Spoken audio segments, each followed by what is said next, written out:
Alex, yesterday Gordon Brown announced one of the most far-reaching constitutional reforms going. What actually is in the Green Paper? Well, it's not exactly easy to give a quick summary given that it's 63 pages and, as you mentioned, it's very, very wide-ranging. It's possibly the broadest range of constitutional reforms that have ever been presented to Parliament. I think there were kind of three broad themes that you can draw out from the Green Paper. That's trust, Britishness and participation. I think that a lot of the reforms focused on Parliament are about restoring the idea of trust in government, so ending the idea both of sleaze and of sofa government. So there's things about putting the civil service on a statutory footing, things about having a new ministerial code and having an independent monitor and enforcer of it. Very much kind of differentiating the Gordon Brown constitutional agenda from the Tony Blair constitutional agenda. There are also reforms around Britishness in the sense of searching for a set of shared values and an identity, and particularly decentralisation to the regions. I mean, obviously Lord Irvine famously said that the way you respond to the best answer to the West Lothian question is not to ask it. Well, I don't think Gordon Brown's going to have that option, but he's trying to answer it in the sense of regions rather than in the sense of Englishness. And then obviously there's a whole agenda around participation. A lot of that is based at a local level and in measures that we already knew about. So, for example, the Community Call for Action, which is in the Local Government Bill. But there are also, interestingly, proposals for petitioning, both at a national level in terms potentially of a petitions committee like you have in Edinburgh, but also locally in a right to petition and to petition for devolved budgets. There seemed to be quite a lot of stuff around the royal prerogative of transferring the powers from the Prime Minister to Parliament. Is that going to make a real difference? In some senses, yes. And certainly it's another way in which he's differentiating his agenda from Tony Blair's, because obviously war powers is one of the big issues, and where the government had previously been very reluctant to say that there was any change necessary as far as they were concerned, because there had been a vote on Iraq, there was a precedent, you didn't need to codify it. Gordon Brown has clearly said that you do actually need to establish that that is what's going to happen. Whether or not that's going to be through legislation or through changing the standing orders of Parliament isn't clear. But again, the fact that it's going to be a much more formalised relationship is clear. And I think the message about the royal prerogative is very important, the sense of trying to re-empower Parliament, how much some of the other reforms are actually going to make a difference. For example, the right to dissolve Parliament, to call for dissolution. The fact that it now has to go to a vote, I'm not sure is necessarily a key change. So it may actually be more form than actual substance. Indeed, I think something like a fixed-term Parliament would be given real power. Something like saying a majority of MPs have to vote to say that Parliament should be dissolved. Well, reality is, you are leading a majority government. Your own MPs are not going to say, actually, we don't really want a general election right now. Thank you very much. We'd rather have it in 2 months. So, but I think the important thing is very much the message that Parliament should be making these decisions, and Parliament should be the national focus for democracy and for engagement. Talking about actually having American-style hearings for the appointments of heads of quangos. Mm-hmm. I mean, is that a possibility of making a real sort of difference in terms of shining the light on some of these organisations which the public tend to live in the shadows? Certainly that's a key part of the trust agenda. How it's going to work in practice is not entirely clear.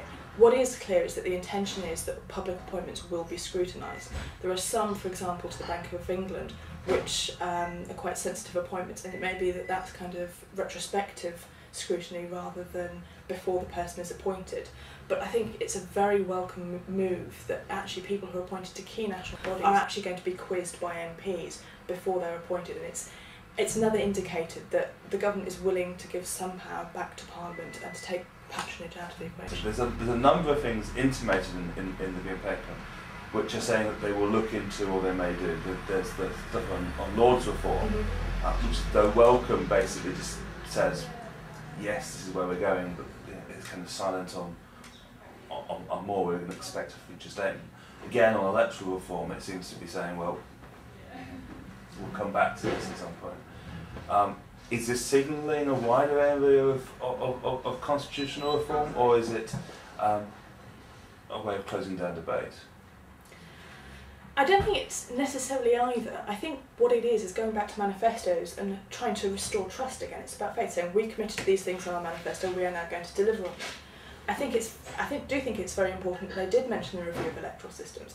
I don't think that means we're now going to get proportional representation for Westminster, but it does mean that we might actually finally get some kind of report Because there's been absolutely no transparency in that process. Nobody had any clear sense of what was happening with it when it would deliver. We have at least had a commitment that that is now going to happen.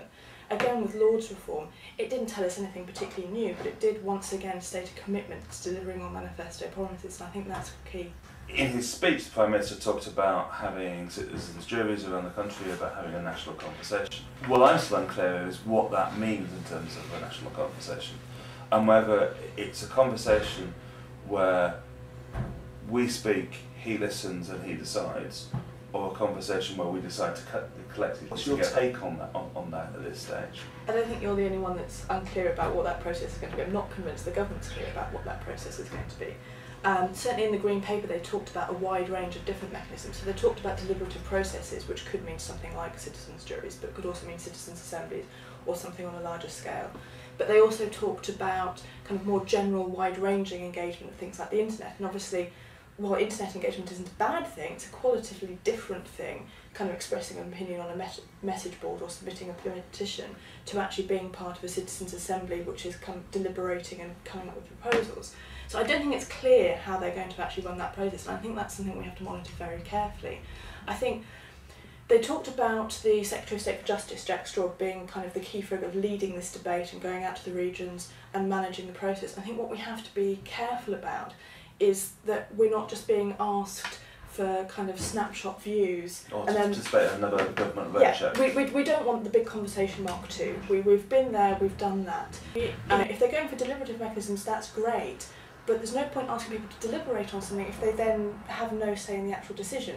And also, there's issues about, for example, if you have a citizens' jury in the northeast or one in the southwest and they come up with completely different proposals, how do you then take that forward? So I think there's a lot of thought about what we actually mean by involving citizens and who has control of the process, and I think that's something we have to monitor very carefully. We launched a campaign for a citizens' convention bill a few days before this speech. Mm-hmm. Do you still think that's relevant in terms of where we are? I mean, has it been passed by time, or is that still relevant today? I think it's absolutely still relevant. I mean, the key difference between the Citizens' Convention Bill and what the government have proposed in the Green Paper is that the Citizens' Convention Bill clearly demonstrates how citizens will be involved in the process. They get to control the process, not the government. Whereas the way it's going at the moment is Jack Straw is leading a process and they're seeking ways for citizens to join in. We very much want that citizens will be managing the process and will be involved in the process and will be setting the agenda, not the government. And so I think they're two different approaches. They don't have to be mutually exclusive. There's no reason why the government couldn't look at the Citizens' Convention Bill and seek to implement that within their own proposals. Effectively, what the Citizens' Convention Bill would do is give the government a framework in which people then can have trust in, so that the conversation goes from being a one-way monologue into a genuine two-way conversation, but where the decision is collectively taken and not just taken by the government. Absolutely. It's about, the bill provides a framework, but it's up to citizens to decide how they engage with it, and also making sure that you involve groups from different parts of society, because we've all had these kind of consultation exercises, and each government department has to consult on its different areas. But it's about the usual people coming forward, and that generates the same type of debate. What the Citizens' Convention is specifically trying to do is to try and reach out to people who are disillusioned by continuous consultation, who care about society and about politics and about their lives, but want to actually do something completely different. And so who wouldn't necessarily come forward for just another consultation, but would be interested in something that was radically different.